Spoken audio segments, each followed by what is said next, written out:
Assalamualaikum warahmatullahi wabarakatuh. Apa kabar semuanya? Semoga tetap sehat. Bertemu lagi dengan Ibu Sera dalam mata pelajaran Bahasa Indonesia. Nah, pada pertemuan ini kita akan melanjutkan materi, yaitu ciri kebahasaan teks pidato persuasif. Seperti biasa, sebelum memulai pelajaran, ada baiknya kita membaca basmalah. Bismillahirrahmanirrahim. Pertanyaannya, apa sajakah ciri kebahasaan teks pidato persuasif?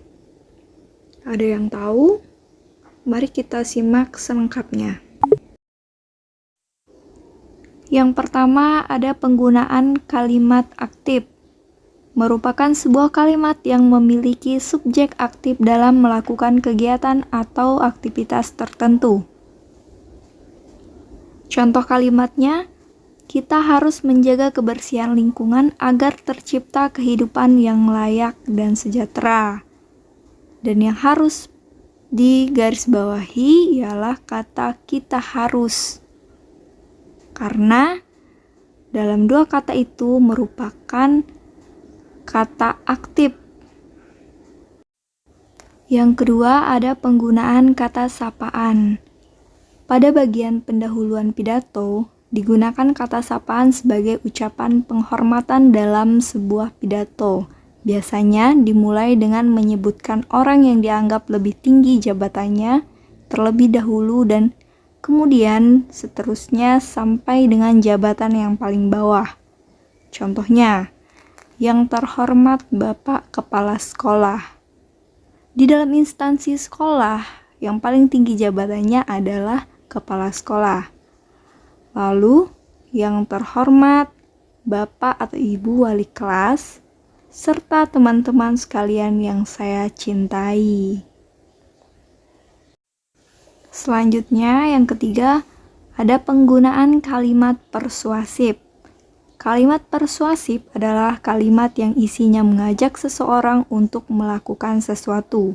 Contohnya, marilah ke depannya kita sebagai umat manusia dapat lebih giat lagi dalam menjaga kebersihan lingkungan.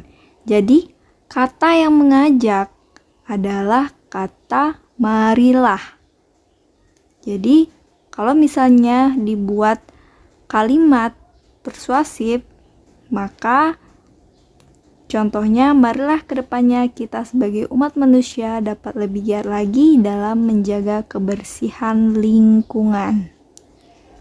Selanjutnya yang keempat, ada kosakata emotif. Merupakan sebuah kosakata yang berhubungan dengan perasaan yang bisa membuat para pendengar tersentuh.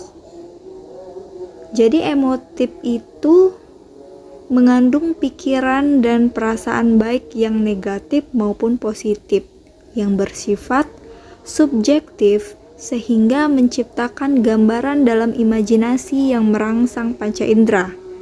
Kosakata emotif disebut juga kosakata konotatif atau kosakata tersirat.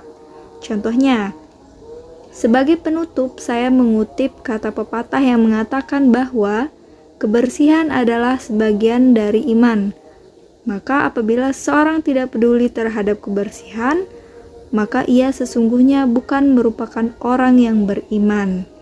Jadi kosakata emotifnya terletak pada yang mana contohnya? Kalimat yang mana? Berarti yang menyatakan bahwa kebersihan adalah sebagian dari iman. Itu disebut kosakata emotif. Selanjutnya yang kelima ada kosakata bidang ilmu. Istilah merupakan sebuah kosakata yang sangat sering digunakan di dalam bidang keilmuan. Contohnya di dalam bidang keilmuan adalah peneliti. Bisa dilihat ada contoh kalimatnya. Dalam rangka membersihkan lingkungan sekolah dari sarang nyamuk Aedes aegypti yang menimbulkan penyakit demam berdarah. Jadi perlu digarisbawahi yang manakah kata yang merupakan kosakata dalam istilah keilmuan. Tentu saja kita bisa lihat di sana ada tulisan kata Aedes aegypti.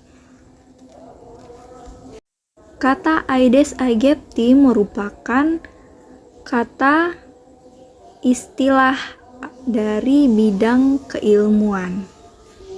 Selanjutnya yang keenam ada kata antonim. Antonim adalah bentuk kata yang berlawanan makna dengan kata yang lain. Contohnya bisa kita lihat, kita harus menjaga lingkungan kita baik-baik agar bumi menghasilkan keuntungan bagi kita, bukan kerugian bahkan bencana bagi kita. Pertanyaannya, di manakah kata yang merupakan kata berlawanan? Bisa kita garis bawahi bahwa ada kata keuntungan dan kerugian.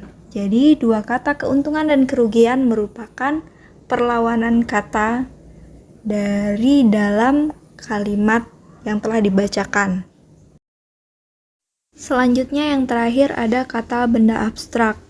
Kata benda abstrak merupakan sebuah kata benda yang tidak ada wujudnya atau sebuah benda yang tidak bisa dilihat oleh mata.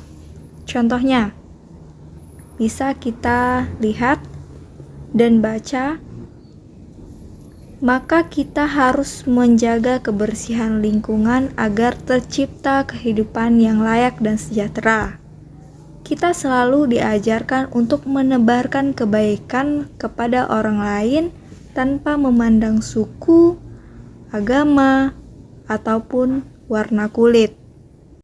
Jadi kata yang perlu digarisbawahi adalah kata tercipta kehidupan yang layak dan sejahtera, kata menebarkan kebaikan, dan kata agama. Itu yang perlu digarisbawahi yang merupakan kata benda abstrak. Sekian materi hari ini. Selanjutnya kalian silahkan kerjakan tugas yang telah Ibu berikan di classroom. Cukup sekian. Terima kasih. Wassalamualaikum warahmatullahi wabarakatuh.